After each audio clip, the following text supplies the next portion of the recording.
सर्व समाज बांधवांना विनंती आहे की आपण सर्व समाज बांधव आदिवासी संघटना असतील या आंदोलनात 25 ऑगस्टला सर्वांनी सहभागी व्हा।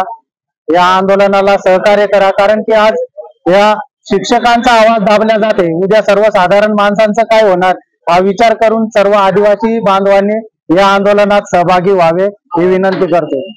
आज जवळपास या रोजंदारी कर्मचारी वर्ग 3 आणि वर्ग 4 कर्मचाऱ्यांना जवळपास 41 दिवस झालेला आहे। आज हे आमच्या समाजाला समजलेलं आहे आणि हे समाज आज आमच्या बाजूने नव्हे तर पूर्ण समाजाचा जो आरक्षणाचा मुद्दा आहे हे आरक्षणाचा मुद्दा घेऊन सकल आदिवासी जन आक्रोश म्हणून आंदोलन हे पुकारलेलं आहे। येत्या 25 तारखेला हे आमचा पूर्ण समाज या नाशिकमध्ये येणार आहे आणि म्हणून शासनाने आतापर्यंत जी चालवलेली दडपशाही आहे त्या दडपशाहीने त्याला आवाज फोडण्यासाठी आमचा समाज एकत्र येऊन आज 25 ऑगस्ट रोजी झालेल्या निर्णयानुसार आणि पूर्ण ताकदीनिशी या सरकारच्या विरोधात शासनाच्या विरोधात आमचा पूर्ण आदिवासी समाज हा त्या तारखेला पूर्ण एका जुटीने आणि एका ताकदीने उतरणार आहे आणि म्हणून शासनाने आता तरी जागं व्हावं आणि याच्यासाठी शासनाने आता तयार राहावं।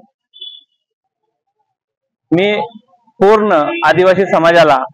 एक विनंती करू इच्छितो की आमच्या बांधवांनी आम्ही पूर्णतः 41 दिवस या शासनाच्या विरोधात जे खाजगीकरण चालवलेलं आहे या आदिवासी विकास विभागाला याच्या निषेधार्थ आम्ही या ठिकाणी जवळपास 41 दिवस बसलेलो आहोत। मी सर्व बांधवांना माझी विनंती करतो की आम्ही 41 दिवस लढलेलो आहोत, आपण आमच्यासाठी हा हक्काचा एक दिवस द्यावा आणि या शासनाच्या विरोधात त्या शासनाच्या विरुद्ध आवाज उठवण्यासाठी या ठिकाणी हक्काने निश्चितच यावं, जेणेकरून आपल्या येणाऱ्या पुढच्या पिढ्यांवरती अन्याय होणार नाही आणि त्यांच्या सुरक्षेसाठी त्यांच्या आयुष्यासाठी हा एक पाऊल उचलावा असं मी सर्वांना कळकळीची विनंती करतो।